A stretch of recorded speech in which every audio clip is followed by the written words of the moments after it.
It's cracking. I'm out here in the UK. I'm straight out of Compton tour, man. Much love. And you know you rocking with, man. It's Lil Easy E, and we about that online. So we finna get it cracking, man.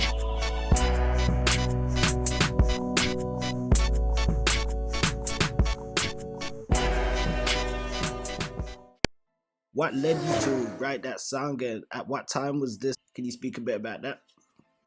Yeah, I'm gonna give y'all the real, because a lot of people, they misconstrued a lot of things that happen with that. You know what I'm saying? They might call you this, they might call you that, call you a hater, whatever you do. But if y'all know the situation was like this. C was incarcerated, and we had at the time they reached out. You know what I'm saying? They reached out to us. So we ended up having a meeting. We was in Houston. So we had a meeting with one of his artists that came down, and so we had to sit down talking about it, and they wanted to combine TRU Records with No Limit. That day it was No Limit, the new No Limit, whatever it was No Limit Forever, right? Okay. Yeah, so they wanted to combine them together. Like it was like, yeah, we're trying to put this together and everything. So I'm like, okay. I said, let me talk to C. I'm gonna let C call. C called me, and I asked him about it. I said, man, they talking about, Lil Romeo about to start this, you about to start this label, and he want us affiliated with it, like that. So C was like, I don't feel too good about it. You know what I'm saying? So I had to tell him no, right?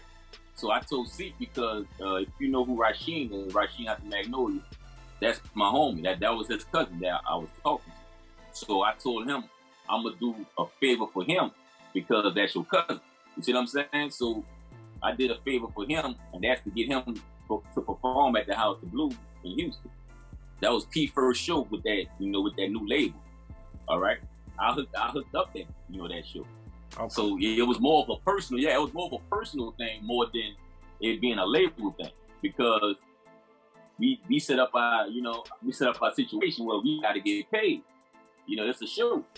So this is just to put it out there. We did the show. I performed on the show, and but I still wanted to get the business together. So after the show, I'm like, what tickets were sold? What's going on? And they kind of like, oh, we ain't selling enough tickets. We ain't do this. So they kind of played around with the money.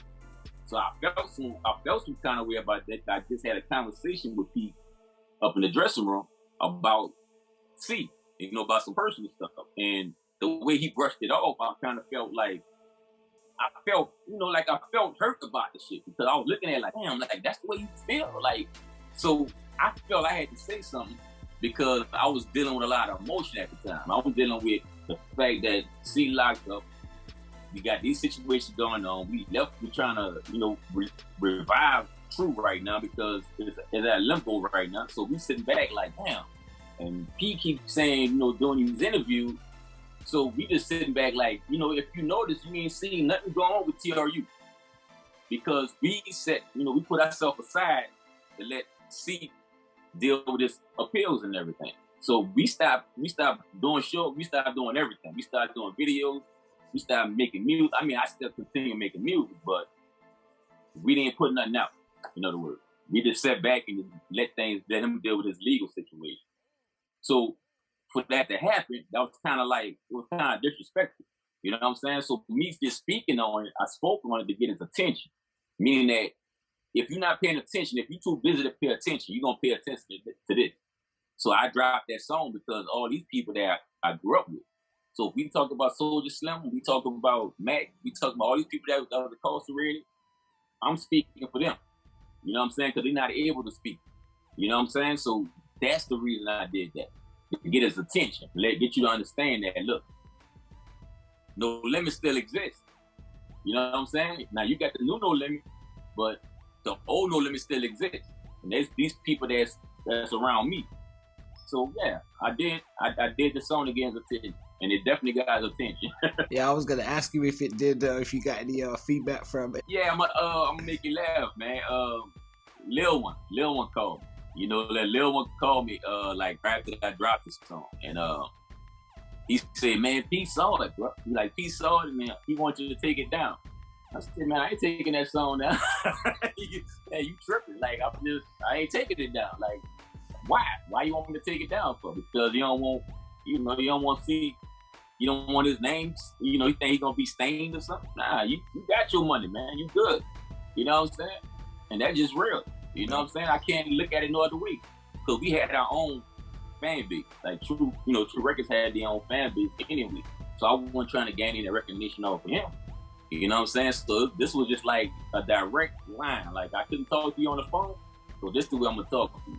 And I think I remember at the time it was like, if I remember rightly, quite a few other rappers that did like, songs like that in a sense as well. So it's not uncommon to have like a song titled that way, Now, I mean, if you look at it, man, like a lot of, you get mixed feelings when you deal with that. Like I say, people, they look at things a certain way, and you can't really judge it when you're on the outside of it.